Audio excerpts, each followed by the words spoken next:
welcome back.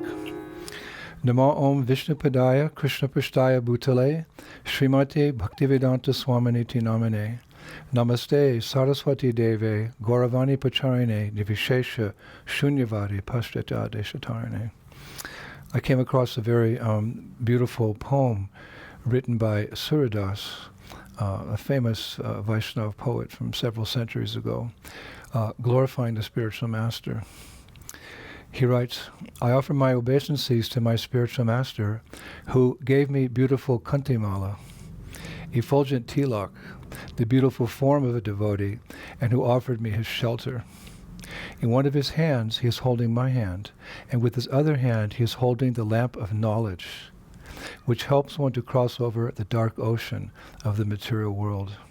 Suradas says, my guru deserves the greatest respect because only he can rescue one in the blinking of an eye.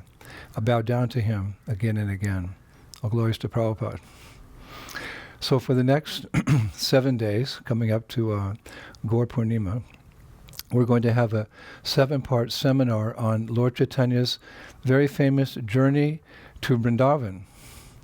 And we'll be speaking from a number of sources, primarily Chaitanya Charitamrita, Madhya Lila, chapter 17, Vishwanath Chakravarti Thakur's unpublished book called Gauranga Lilamrita, which we found in the Vrindavan Research Institute in Vrindavan, and also Gaura Lila Sagar, another unpublished book, Gaura Lila Sagar by Lalit Kishore Das. Lalit Kishore Das was a contemporary poet of Narottam Das Thakur. He was from the village of Uchgaon, near Varshana. When I say it, I can just see it in my mind. It's the village of Lalita Saki. We've been there many times. And he was initiated in the line of Sri Gadadhar Pandit of the Panchatattva. And his beautiful poetry is still sung today in both the Radharaman temple in Vrindavan and Govindaji's temple in Jaipur. It also brings thoughts of Govindaji to me. His description of the pastimes of Lord Chaitanya were all written in the Brajbhasa language of Vrindavan. It's a dialect they speak in Vrindavan.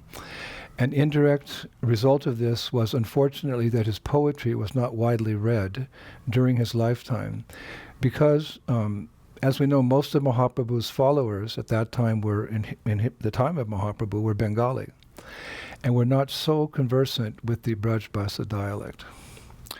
But fortunately, we found some of his writings in the Vrindavan Research Institute as well, and we procured his poetic songs, his works, from the Radharaman temple in Vrindavan and the Radha Govinda temple in Jaipur. So we'll begin today with several verses from Chaitanya Charitamrita, Madhya Lila, chapter 17, texts 3, 4, and 5. When autumn arrived, Sri Chaitanya Mahaprabhu decided to go to Vrindavan. In a solitary place, he consulted with Ramananda Rai and Swarup Damodar Goswami. The Lord requested Ramananda Rai and Swarup Damodar Goswami to help him go to Vrindavan. Sri Chaitanya Mahaprabhu said, I shall leave early in the morning and go incognito, taking the road through the forest. I shall go alone, I shall not take anyone with me. So, by studying the life of Sri Chaitanya Mahaprabhu, we can understand that he was actually always absorbed in thoughts of Sri Vrindavan. Often he would inquire in a deep devotional mood, where is Vrindavan? And he actually made 3 attempts to go to Vrindavan before finally succeeding while living in Jagannath Puri after taking sannyas, actually after his tour of South India. Now, in Jagannath Puri, Lord Chaitanya expressed a very strong desire to visit Vrindavan to 2 of his very close associates. Who was that? Swarup Damodar and Gadadhar Pandit. Now, initially, they also tried to discourage him. Swarup Damodar would say, Mahaprabhu, it's not the time to visit Vrindavan. And Gadadhar Pandit would say, Mahaprabhu, Lord Krishna is standing right in front of your eyes as Jagannath Swami.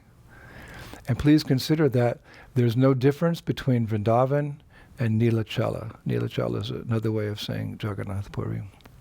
So, out of love for his followers, Lord Chaitanya hesitated to leave for Vrindavan until, this is really interesting, one evening after an annual Rath Yatra festival in Puri, Mahaprabhu visited the temple of Jagannath. And after hearing a devotee sing a very beautiful song about Vrindavan, he just ran out of the temple, all the way to the Gundicha temple, at the other side of the other side of Puri, almost you could say, and called for Sarvabhauma Bhattacharya and Narasimha Brahmachari. Now, when these two exalted devotees arrived, he sat them down and he said, "Please get me some maps that will help guide me to Vrindavan." Of course, the Lord doesn't need any maps. He's Avijñana Swarat. It means that he's all-pervading, and as a result of being all-pervading, he's conscious of everything at every moment, past, present, and future. But he likes to give service to his devotees because we're always asking him for service. Hare Krishna, Krishna Krishna, Hare Hare, Hare Rama, Rama Rama, Hare Hare. That's a prayer to be engaged in service, so he gives service. So he asked for these maps. So very reluctantly, Sarvabhauma Bhattacharya and Narasimha Brahmachari, they went and they approached the king of Puri, because these are the things kings have, because they're ruling. They have maps of their territory and beyond. So they approached the king of Puri, Maharaj Pataparudra, who was also reluctant to send a map of, how to get to Vrindavan, because he didn't want to lose the association of Mahaprabhu as well. Who would? Maps are needed because in those days it was a very dangerous trek. It actually took a little over 3 months to walk. And on the way there were bandits and robbers, and you had to pay tax tolls, and there were wild animals. So it was dangerous. So, unable to bear the pain of even thinking Mahaprabhu might leave Puri, still Maharaj Pataparudra sent the map. But he couldn't do it alone. He couldn't take it personally. It was too much for him. Giving that map to Mahaprabhu guaranteed that Mahaprabhu would leave. So he couldn't do it. Maharaj Pataparudra simply couldn't do it. So he gave it to a soldier who's very famous now, or infamous. He had to deliver the map. His name was Antartari Bijay. Antartari Bijay. He had that service. So he left with the map to see Mahaprabhu. And while Mahaprabhu was waiting for the map, he called for Gadadhar Pandit. And when Gadadhar Pandit entered into the room, it's so beautiful, he called out to Mahaprabhu. Just like if you love someone, when you walk in the room, you say, "Oh, my dear," or you greet someone, "Oh, my dear." So these are all very intimate associates of Chaitanya Mahaprabhu. All these male personalities were gopis, for the most part, in Krishna's pastimes 5,000 years ago. They just accompanied Mahaprabhu in male forms in Kali Yuga. So very intimate. So Gadadhar Pandit comes in, and he calls out to Mahaprabhu, "O Gauranga, O ocean of mercy, O Mahabhava Rasaraj Murti." What a name. Mahabhava Rasaraj Murti. So then Lord Chaitanya, he told Sri Gadadhar to sit with him. He wanted to reveal his heart. When you love someone, you want to reveal your heart to them. So Mahaprabhu began by sharing the dreams that he had been having over the past several nights. And this is the literal quote from the scriptures. Mahaprabhu said, "Sri Gadadhar, my attachment to Vrindavan has grown day by day. Now it is at the point of intense separation. I simply must go to Braj. I'm having the most nectarian dreams that I am in Vrindavan Dham. Last night I saw Kunja Nikunja. Kunja Nikunja. That means a special grove of trees. I saw the river Jamuna, and I saw the Braj Gopis. And Krishna was standing nearby under a kadamba tree, shooting arrows of love from his eyes into the heart of Shri Radha and her maidservants. Now, as Lord Chaitanya described this scene, which we can't say it's a dream, when the Lord or pure devotees who are transcendental to the influence of material energy, when they dream, it's vision. When we dream, Prabhupada said dreams are generally nonsense. You see something in the day and you combine it with something else and you dream about it. He said, but dreams of the spiritual master and Krishna, he said, that's very nice. But we should understand the dreams of the Lord, like Yoga Nidra, or the dreams of his pure devotees, they're visions, they're reality. So as Lord Chaitanya described this scene that he was seeing to Gadadhar Pandit, suddenly he became ecstatic. And Mahaprabhu stood up and he began dancing like a mad elephant. I've seen a mad elephant several times in India. You don't want to get in their way. They can break everything. So he began dancing like a mad elephant, and tears poured forth from his eyes like torrents of rain. Now, Shri Gadadhar, who is none other than Srimati Radharani herself, perfectly understood his mood, and how memories of his previous leelas as Krishna in Dwapara Yuga were rising in his heart. Now, the Acharyas have analyzed that Mahaprabhu's progression in his desire to go to Vrindavan, because it was always there, but at one point it became very strong in the heart. That's bhakti. We look forward to that there are desire for devotional service to our Prabhupada and our Acharyas, Mahaprabhu, Nitai, Radha and Krishna, that it's there, but it's dormant now.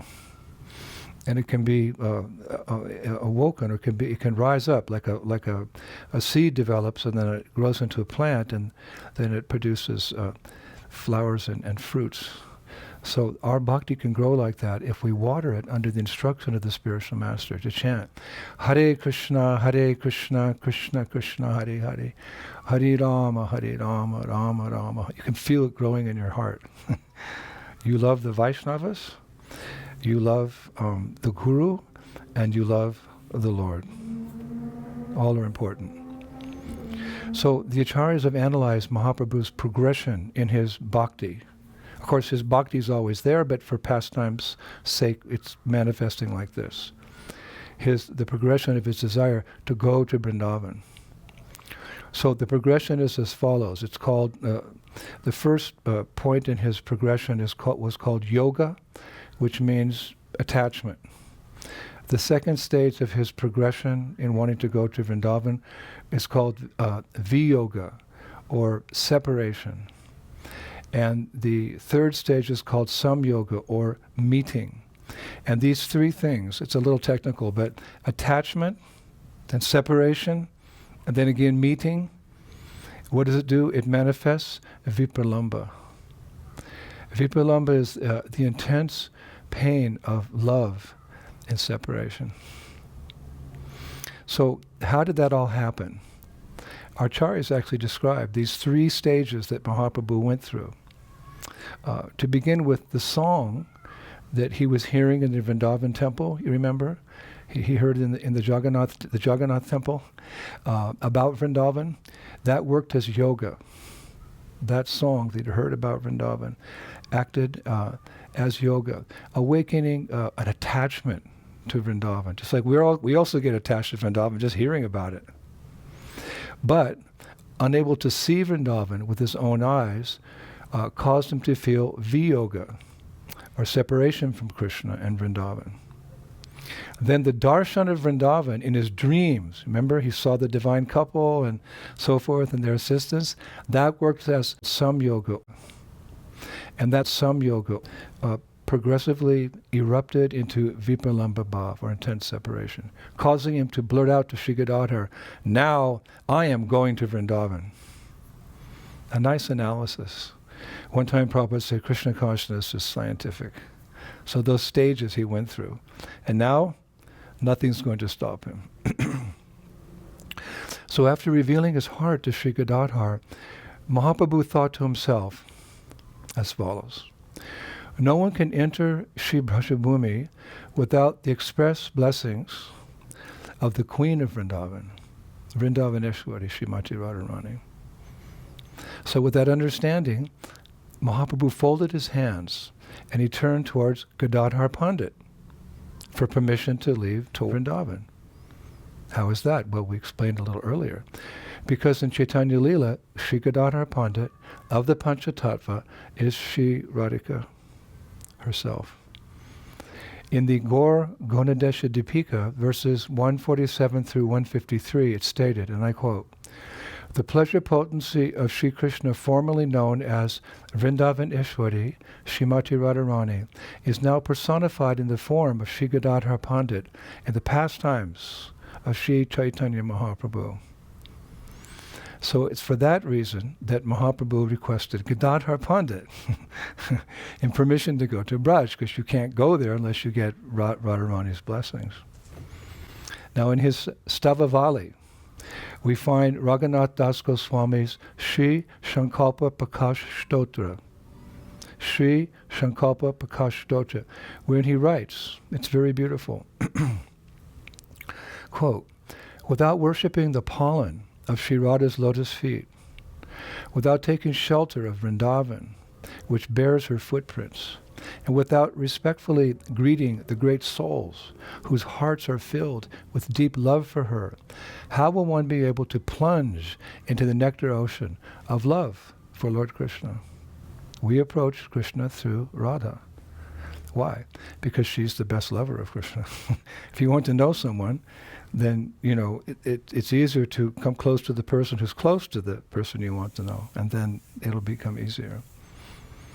So Radha has the Mahabhav, highest love for Krishna. Radharani, Madhavendra Puri, and Sri Chaitanya Mahaprabhu. Those three personalities have the Mahabhav. So we want to love Krishna.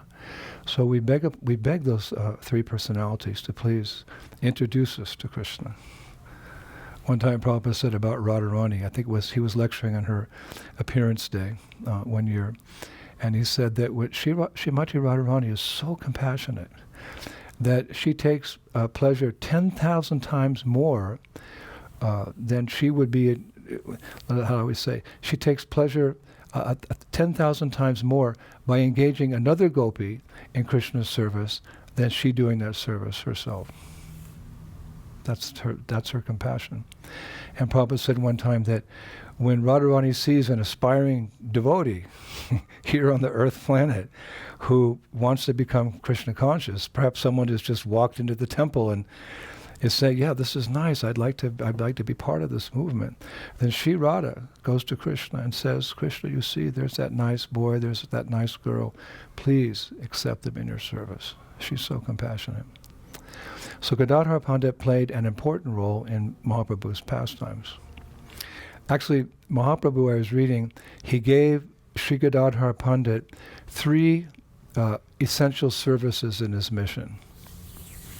One, to be the authoritative teacher of Grantharaj Srimad Bhagavatam, to give Diksha, formal initiation on behalf of Mahaprabhu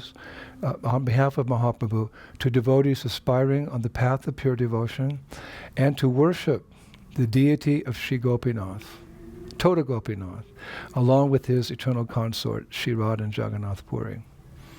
Of course, we know that deity of Tota Gopinath, as described in Chaitanya Charitamrita, was found by Lord Chaitanya Mahaprabhu himself.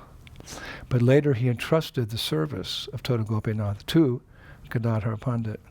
And it's very interesting. It's described that as Gadadhar Pandit got very old, he couldn't reach up and put the garland around Tota Gopinath. It's a big deity. So one day, Tota Gopinath sat down to receive the garland of Gadadhar Pandit, and he remains like that to this very day. If you go to Jagannath Puri, you go to the Tota Gopinath temple. Sometimes the pujaris will shift the cloth so you can see the deity sitting. It's a sitting deity. And there's a crack in his knee where we understand that his final pastime, Chaitanya Mahaprabhu, entered into that crack. He entered into that deity to leave this world. Very special deity. Very special deity. Pilgrims go to see Jagannath Swami, which of course is wonderful, but this deity of Tota Gopinath is also very wonderful. It's said that that deity of Tota Gopinath can give prema, amala bhakti, prema, to a sadhaka, meaning a practicing devotee. I was telling the devotees early this morning that in the early days, in the 70s, when we would take groups of devotees on Pirkama around India, we would go to the Tota Gopinath temple in Puri, and understanding that Tota Gopinath can give prema to a sadhaka, and we are sadhakas, we would have kirtan for hours and hours and hours in front of that deity. I didn't get prema, but I'm still hoping. So after Mahaprabhu and Sri Gadadhar Pandit met, a very famous servant of Mahaprabhu named Balabhadra Bhattacharya.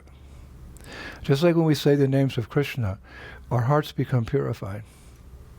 Similarly, by saying the names of Krishna's pure devotees, our hearts also become purified, because Krishna and the pure devotee are like this, intertwined very closely in love. So if you think of one, you think of the other. Like if you think of a husband, you think of the wife. If you think of the wife, you think of the husband. So if you think of the Lord, who is always surrounded by his devotees, then you think of the devotees. And if you think of the devotees, who are always glorifying the Lord, their whole life is dedicated to the Lord, then you think of the Lord. You think of the Lord, you think of the devotees, think of the devotees, you think of the Lord. Spiritual mathematics. So who was this devotee who came to see Mahaprabhu? His name was Balabhadra Bhattacharya. And when he arrived, immediately, when he arrived, Mahaprabhu immediately addressed him, saying, Balabhadra, I want to go to Vrindavan alone. But as per the king's desire and others' request, I have decided to take someone with me. Only one servant. And that will be you. Can you imagine? To be the personal servant of Sri Chaitanya Mahaprabhu. He said, but we must leave quickly, for my heart is heavy and filled with rasa. Wow. We must leave quickly, for my heart is heavy and filled with rasa. It means love or desire for loving exchanges with Krishna. So hearing of Mahaprabhu's imminent departure, Maharaj Patrapruja arranged to give Mahaprabhu and Balabhadra Bhattacharya legal documents and money to pass safely through all the many toll stations that we mentioned on the way to Vrindavan. And he also provided them legal documents and money needed for passing through religious places, like Kashi, Benares, Prayag, and eventually Mathura.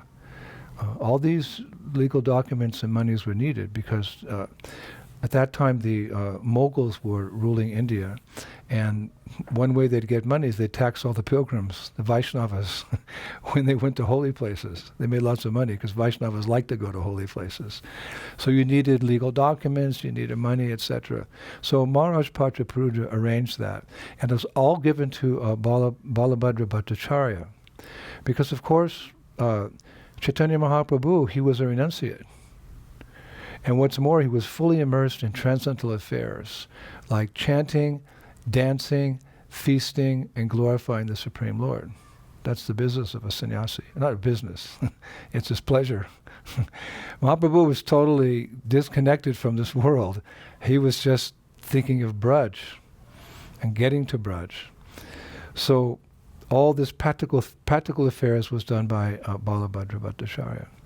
Now, I was reading, the devotee community had approved of Balabhadra Bhattacharya as the right person to accompany Mahaprabhu. For besides being capable in handling all of Mahaprabhu's practical affairs, he had already journeyed 3 times to Vrindavan. Wow.